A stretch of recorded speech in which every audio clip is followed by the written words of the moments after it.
तो ये सीधी तस्वीर आपको दिखा रहे हैं। आज मुख्यमंत्री विष्णुदेव साय शहीदों को श्रद्धांजलि देने के लिए पहुंचे और अब अंतिम विदाई सलामी दी जा रही है। अंतिम बार नमन किया जा रहा है शहीद को। इससे पहले भी आज सुबह तस्वीरें आई जब सीएम साय और डिप्टी सीएम ने कंधा दिया था और साथ ही नमन भी किया था। और अब बारी दूसरे शहीद जवान की जो अब नहीं रहे। उनके इस बलिदान को हमेशा याद किया जाएगा। बता दें कि दंतेवाड़ा, बीजापुर और सुकमा जिले की सीमा पर 2 अलग अलग जगहों पर आईईडी ब्लास्ट हुए, जिसकी चपेट में आने से 2 जवान शहीद हो गए और 6 जवान घायल हुए थे, जिनका हाल जानने के लिए अस्पताल भी गए थे मुख्यमंत्री। 2 डीआरजी जवानों के घायल होने की खबर है और बाकी एसटीएफ के हैं। और इधर दंतेवाड़ा पुलिस के साथ हुई मुठभेड़ में जवानों ने एक महिला माओवादी को मार गिराया था। इस बीच 17 जुलाई को बीजापुर में एसटीएफ की टीम लौट रही थी। इसी दौरान तर्रेम के पास नक्सलियों ने आईईडी लगाए थे, जिसकी चपेट में आने से एसटीएफ के कांस्टेबल भरत साहू और सत्येर सिंह कांगे शहीद हो गए, जबकि पुरुषोत्तम नाग, कोमल यादव, सियाराम सोरी और संजय कुमार घायल हुए थे। घायल जवानों को एयरलिफ्ट कर रायपुर लाया गया। पुलिस को सूचना मिली कि बीजापुर, सुकमा और दंतेवाड़ा जिले की सीमा पर दरभा डिवीजन के नक्सली बड़ी संख्या में मौजूद हैं और इस सूचना के आधार पर तीनों जिलों से एसटीएफ, डीआरजी, कोबरा और सीआरपीएफ की संयुक्त टीम को ऑपरेशन के लिए भेजा गया था। हालांकि शहीद हुए जवानों के शहादत को भूला नहीं जाएगा। अमर रहेंगे ये जवान हमारे लिए। भले ही आज हमारे बीच में नहीं है, लेकिन इन्हें हमेशा याद किया जाएगा। इनकी वीर गाथा लोगों को सुनाई जाएगी। हालांकि विजय शर्मा ने भी इस पर बयान दिया और मुख्यमंत्री विष्णुदेव साय ने भी इस पर बयान दिया। विजय शर्मा ने कहा कि छत्तीसगढ़ महाराष्ट्र बॉर्डर गढ़चिरौली में 12 नक्सली मारे गए, तो बीजापुर में एक और घटना हुई है। आईईडी ब्लास्ट में एसटीएफ के 2 जवान शहीद हुए।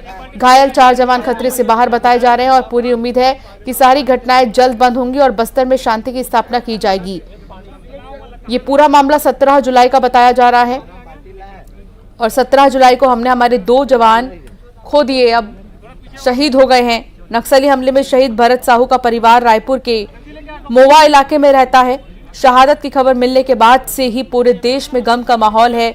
परिवार में दुख की घड़ी है। पत्नी किसी से बात नहीं कर रही है, बेसुध हालत में अपने कमरे में बैठी रही। बहन बिलखते हुए कह रही थी कि मेरे भाई को क्यों ले गए भगवान। इस तरह का माहौल। और इस बीच आप देखिए तमाम जो लोग हैं वो एक आखिरी झलक के लिए इकट्ठा हुए हैं। गांव के तमाम लोग यहां पर पहुंचे हुए हैं आखिरी बार। और नक्सलवाद मुर्दाबाद के नारे लग रहे हैं। मुर्दाबाद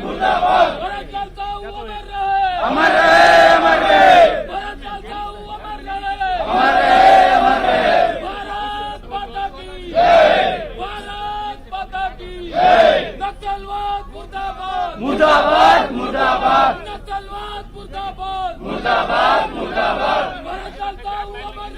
अमर रहे अमर रहे अमर रहे भारत माता की जय।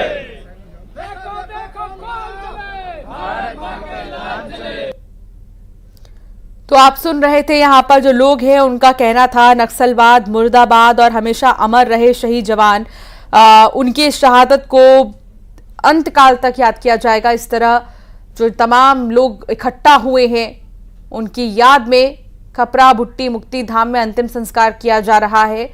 और यहाँ पर मुख्यमंत्री विष्णुदेव साय के साथ साथ विजय शर्मा भी मौजूद है, डिप्टी सीएम, जिनका हमेशा से ही कहना है कि नक्सलवाद को लेकर सरकार हमेशा एक्शन मोड में ही रही है और नक्सलवाद को जड़ से खत्म किया जाना ही एकमात्र लक्ष्य है।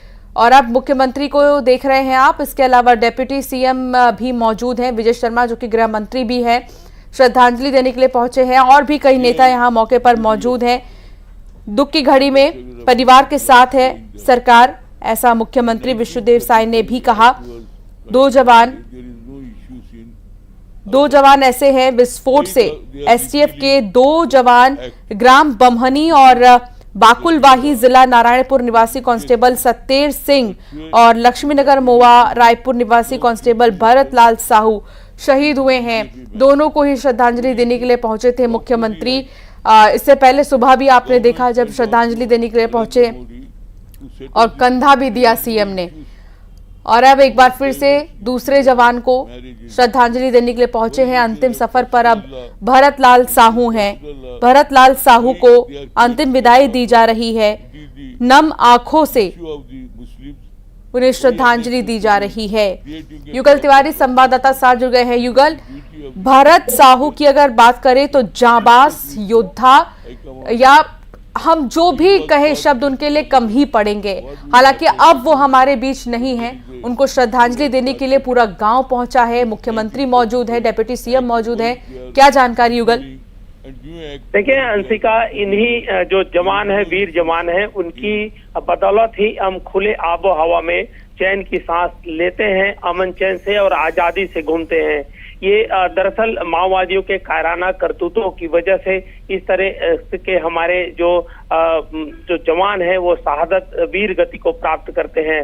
भरत साहू के दर्शन करने के लिए आज पूरा मोहल्ला मोआ का नहीं बल्कि रायपुर से तमाम जो लोग वहां पर पहुंचे थे, अलग अलग समाज के लोग वहां पर थे, मोहल्ला के लोग उमड़ पड़े थे। इसके साथ ही साथ डिप्टी सीएम विजय शर्मा भी मौके पर मौजूद थे, स्थानीय विधायक हैं वो भी यहाँ पर मौजूद हैं और उनके जो मुक्ति धाम में उनके बिल्कुल सम्मान में एक जो सम्मान के साथ उनको अंतिम विदाई किया जा रहा है। और जिस तरह से लोगों का सैलाब वहां पर उसके दर्शन करने को उमड़ा है, तो इससे साफ अंदाजा लगाया जा सकता है कि हमारे जवान जो हमको हमारी अमन चैन के लिए लोहा लेते हैं, चाहे वो माओवादी हो, नक्सलवाद हो या फिर आतंकवाद है, तमाम चीजों से लड़ते हैं। और देखिए बिल्कुल उनका उम्र ऐसा था, 3 बच्चे हैं उनके भरत साहू के, रोता बिलखता ये परिवार है, नम आंखों से हर कोई उनको विदाई दे रहा है।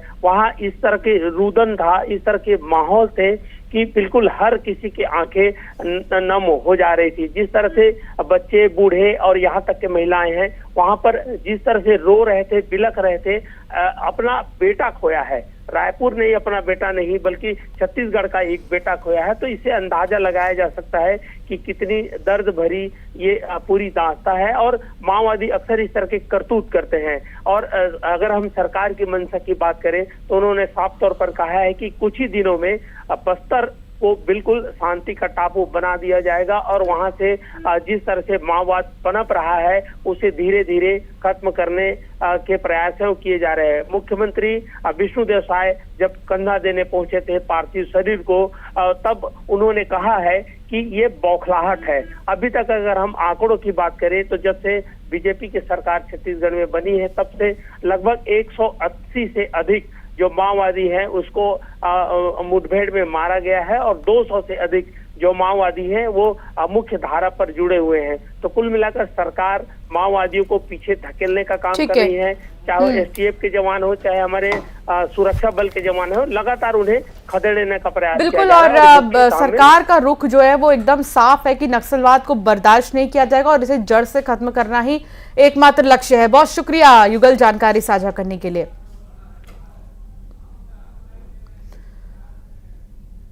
और अब एक नजर सुपरफास्ट खबरों की ओर।